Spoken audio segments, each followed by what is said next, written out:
तो last class में हमने एक टॉपिक डिस्कस किया था इलेक्ट्रिक चार्ज। और इलेक्ट्रिक चार्ज में हमने ये डिस्कस किया था कि हमारे पास कोई भी ऑब्जेक्ट जब होता है तो वो न्यूट्रल होता है, लेकिन अगर हम उसको रब करें या किसी दूसरे मेथड से अगर रब करने पर अगर मैं उसको किसी एक दूसरे ऑब्जेक्ट के पास लाता हूँ जिसके पास वैसी ही प्रॉपर्टी है जैसी इसके पास है, तो ये उसको क्या करता है, अट्रैक्ट करता है या रिपेल करता है।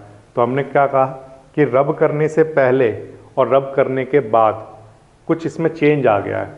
रब करने से पहले ये एक किसी पर्टिकुलर ऑब्जेक्ट को अपनी तरफ ना अट्रैक्ट कर रहा था ना रिपेल कर रहा था, लेकिन रबिंग करने के बाद इसके पास एक प्रॉपर्टी आ गई, एक एडिशनल प्रॉपर्टी आ गई जिसकी वजह से अब ये इस पर एक फोर्स लगाने लगा, है ना।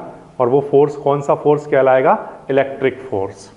ठीक है, तो किसी भी एलिमेंट्री पार्टिकल कौन से होते हैं?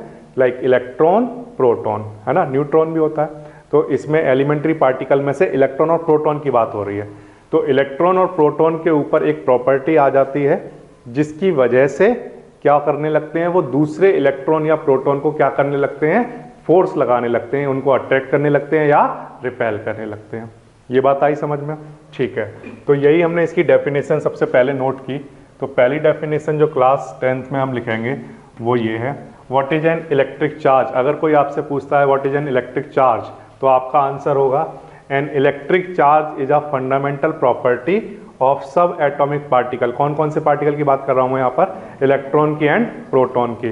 न्यूट्रॉन के ऊपर कोई चार्ज नहीं होता तो उसकी बात नहीं हो रही है। तो इलेक्ट्रॉन और प्रोटॉन के ऊपर एक प्रॉपर्टी आ जाती है जो कि उनकी फंडामेंटल प्रॉपर्टी है, जिसकी वजह से वो दूसरे इलेक्ट्रॉन और प्रोटॉन पर क्या लगा पाते हैं, एक इलेक्ट्रिक फोर्स। मैग्नेटिक फोर्स भी लगाते हैं, लेकिन वो मैग्नेट वाला चैप्टर पढ़ेंगे तो वहां ज्यादा समझ में आएंगी बातें। ठीक है, तो ये आपको क्लियर हो गया। What is an electric charge? It is the fundamental property of electron and proton, जिसकी वजह से वो दूसरे इलेक्ट्रॉन और प्रोटॉन पर क्या लगा पाते हैं, इलेक्ट्रिक फोर्स। ठीक है, ओके, आगे इसके बाद सुनिए आप ध्यान से। What is the unit of charge? तो इसकी एसआई यूनिट लिख लेंगे, SI unit of charge is Coulomb. SI unit of charge is Coulomb, and ये एक साइंटिस्ट के नाम पर रखा गया था और इसे इसीलिए कैपिटल सी से डिनोट करेंगे। ठीक है, कैपिटल सी, ऐसा unit of charge is Coulomb. Okay, अब आप सुनिए, आप कुछ बेसिक वाली चीजें चार्ज के बारे में क्लास 9th में भी पढ़कर आए थे, आपको याद है? उसमें आपने ये पढ़ा था कि एक इलेक्ट्रॉन के ऊपर कितना चार्ज होता है, चार्ज ऑफ एन इलेक्ट्रॉन। ये सभी बच्चों को याद होगा, ये प्यारे बच्चों आपको याद होगा, ये इक्वल होता था 1.6 इंटू 10 टू द पावर -19, है ना। 1.6 इंटू 10 टू द पावर -19 इतना कूलॉम चार्ज होता है किसके पास? एक इलेक्ट्रॉन के पास। ठीक है, फिर से चार्ज ऑफ 1 प्रोटॉन, एक प्रोटॉन के पास कितना चार्ज होता है? तो आंसर सर इतना ही चार्ज होता है, बट वो पॉजिटिव होता है। तो प्लस का कितना? 1.6 into 10 to the power -19 coulomb, इतना चार्ज एक प्रोटॉन के पास होता है। ठीक है, ये इनको हमने किसी एक्सपेरिमेंट से निकाल लिया, ये इतना इतना चार्ज होता है। ठीक है, अब आप सुनिए ध्यान से, एक कंडक्टर के, एक एटम के पास कितने फ्री इलेक्ट्रॉन होते हैं, ये हमने लास्ट क्लास में डिस्कस किया था। आपने कहा सर बहुत सारे होते हैं, हम काउंट नहीं कर सकते, ऐसा मान लेते करोड़ों अरबों होते होंगे। ठीक है, तो उसको हम काउंट कैसे करें? अगर यहाँ से इलेक्ट्रॉन निकल कर जा रहे हैं तो उनको आप क्या काउंट कर सकते हो? नहीं, बहुत तेजी से निकल कर जाते हैं वो, है ना, करोड़ों अरबों निकल कर जा रहे हैं, तो उनको काउंट कैसे कर पाएंगे? तो काउंट नहीं कर पाएंगे, है ना, काउंट कर पाना बहुत मुश्किल है। तो हमने एक तरीका बनाया, हमने कहा कि चलिए ये जो इलेक्ट्रॉन का, जो एक इलेक्ट्रॉन का चार्ज है, अगर आपने पूछा कि इस इतने बड़े एलिमेंट के पास कितना चार्ज है, इतने बड़े एलिमेंट के पास कितना चार्ज है, तो हमने सोचा कि अगर आप मुझसे जब भी चार्ज पूछा करोगे तो मैं आपसे एक चीज पूछा करूंगा कि आप मुझे ये बताओ इसमें इलेक्ट्रॉन कितने हैं। ठीक है, तो मैंने कहा एक इलेक्ट्रॉन के ऊपर इतना चार्ज होता है -1.6 इंटू 10⁻⁻19 कूलम। तो मैंने आपसे कहा इसका चार्ज बताना, इसमें कितने चार्ज हैं, तो आपने मेरे से पूछा कितने इलेक्ट्रॉन हैं, तो मैंने कहा 2 इलेक्ट्रॉन है। तो आपने सोचा अच्छा 2 इलेक्ट्रॉन है तो एक का चार्ज इतना, तो 2 का कितना, तो 2 से आपने क्या कर दिया, मल्टीप्लाई करा दिया। ठीक है, फिर से मैंने आपसे कहा इसका चार्ज निकाल कर बताओ, तो फिर से आपका क्वेश्चन क्या होगा, सर इसमें इलेक्ट्रॉन कितने हैं, तो मैंने कहा 100 इलेक्ट्रॉन है। तो फिर आपने क्या सोचा, एक इलेक्ट्रॉन का चार्ज इतना है तो 100 का कितना, तो 100 से आपने क्या कर दिया, मल्टीप्लाई करा दिया। तो क्या निकल कर आ गया, इसका टोटल चार्ज क्या निकल कर आ गया। फिर से एक लास्ट टाइम, ये आपके पास मैंने एक एलिमेंट रखा, मैंने कहा इसका टोटल चार्ज बताओ आप, तो फिर आपका क्वेश्चन क्या होगा मुझसे कि इसमें नंबर ऑफ इलेक्ट्रॉन कितने हैं, मैंने कहा 1 मिलियन, मैंने कहा 1 मिलियन इसमें इलेक्ट्रॉन है, तो इसका टोटल चार्ज बता सकते हो, तो आपने कहा हाँ बता देंगे। एक इलेक्ट्रॉन का फंडामेंटल चार्ज हमने पढ़ा है कितना, 1.6 इंटू 10⁻⁻19 कूलम। एक इलेक्ट्रॉन का इतना है तो 1 मिलियन का कितना होगा, तो आंसर 1 मिलियन को इससे क्या करा दो, मल्टीप्लाई करा दो। ठीक है, तो इसका मतलब आप ये कह रहे हो कि जब भी मुझे टोटल चार्ज निकालना हो, total charge,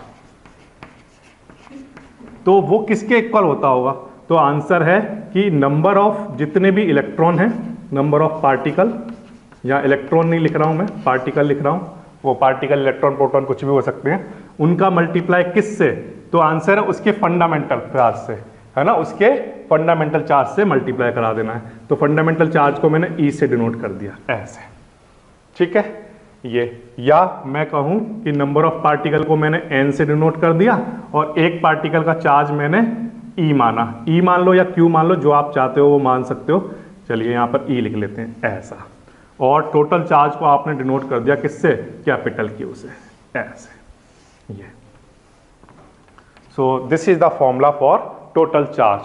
what is the total charge, answer is n into e, where e is always equals to 1.6 into 10⁻⁻19 coulomb. E की वैल्यू इतनी लेकर चलोगे, अगर इलेक्ट्रॉन की बात हो रही होगी तो यहाँ माइनस लगा लिया करोगे, और प्रोटॉन की बात होगी तो प्लस लगा लिया करोगे। ठीक है, इतनी बात आई आपको समझ में, ठीक है। So this is the total charge. अब मैं आपको एक क्वेश्चन करके दिखाता हूं अपनी एनसीईआरटी की बुक से। पहला क्वेश्चन, या आप कहो पहला न्यूमेरिकल।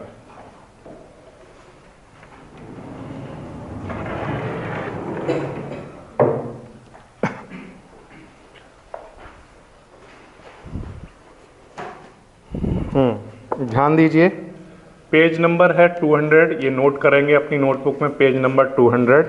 क्वेश्चन मैं पढ़ रहा हूँ आपके बोर्ड पर। ये क्वेश्चन नंबर 3 इन टेक्स्ट क्वेश्चन में है, calculate the number of electron constituting 1 coulomb of charge. 1 coulomb of charge में कितने नंबर ऑफ इलेक्ट्रॉन होते हैं, ये आपको निकालना है। ठीक है, हमें क्या निकालना है, number of electron. Number of electron को हम किससे डिनोट करते हैं, एन से।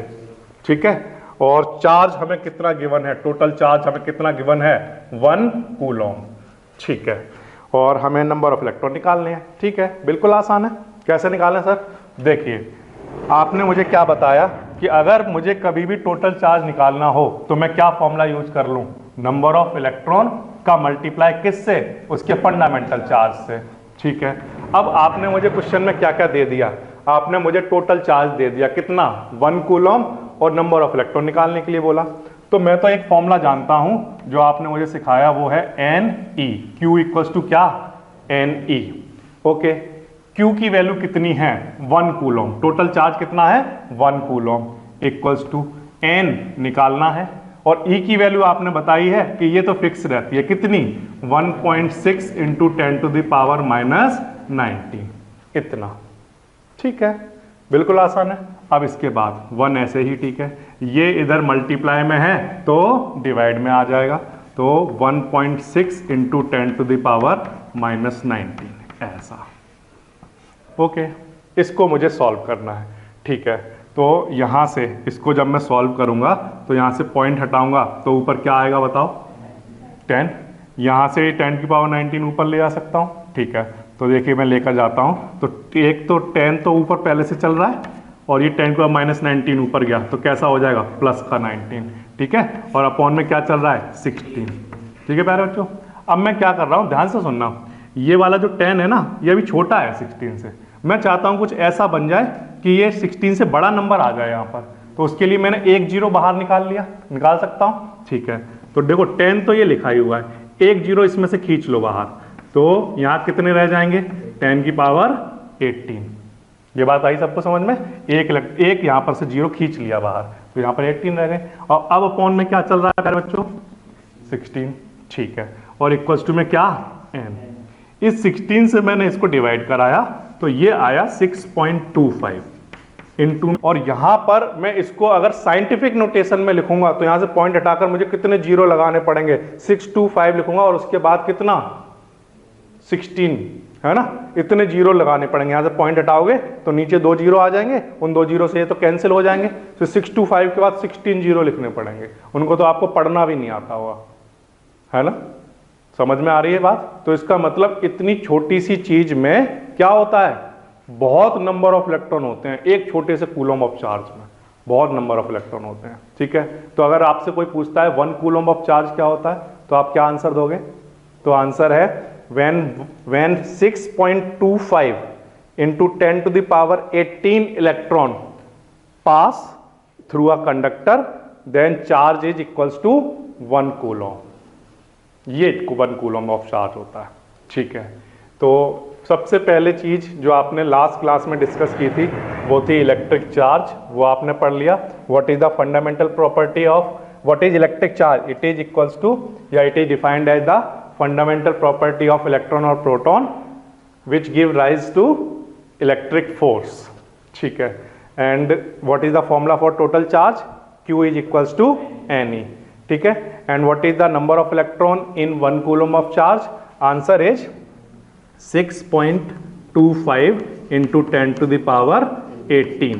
इतने नंबर ऑफ इलेक्ट्रॉन होते हैं किसमें, इन 1 कूलम ऑफ चार्ज में, ठीक है। ये नोट कर लीजिए आप, इन 1 कूलम ऑफ चार्ज 6.25 इलेक्ट्रॉन इतने होते हैं। देखिए जब आप यहां पर E की वैल्यू लिखेंगे तो यहां पर 1.6 इंटू 10⁻⁻19 कूलम लिखेंगे, है ना। प्लस लिखें या माइनस लिखें ये किस पर डिपेंड करेगा, कैसे पार्टिकल का क्वेश्चन पूछा है। अब इस क्वेश्चन में उसने पार्टिकल बताया है क्या, नहीं है, इलेक्ट्रॉन बोला है। अगर इलेक्ट्रॉन बोला है तो क्या सर मैं यहां पर माइनस लगाऊं, तो आंसर है नहीं। क्यों, क्योंकि मेरा आंसर फिर किस में आएगा, माइनस में। और क्या पार्टिकल माइनस में हो सकते हैं, आंसर है नो। तो इसका मतलब जब भी आप कैलकुलेशन करोगे तो E की वैल्यू ऑलवेज कितनी रखोगे, पॉजिटिव 1.6 इंटू 10⁻⁻19 अगर आप नंबर ऑफ पार्टिकल निकाल रहे हैं, क्योंकि नंबर ऑफ पार्टिकल कभी भी नेगेटिव नहीं हो सकते। ये बात आ रही है समझ में। अगर सर मुझे चार्ज निकालने के लिए आता इस क्वेश्चन में तो मैं यहाँ पर माइनस लिखता और मेरा जो चार्ज का आंसर आता वो कैसा आता, माइनस का। ये समझ आया।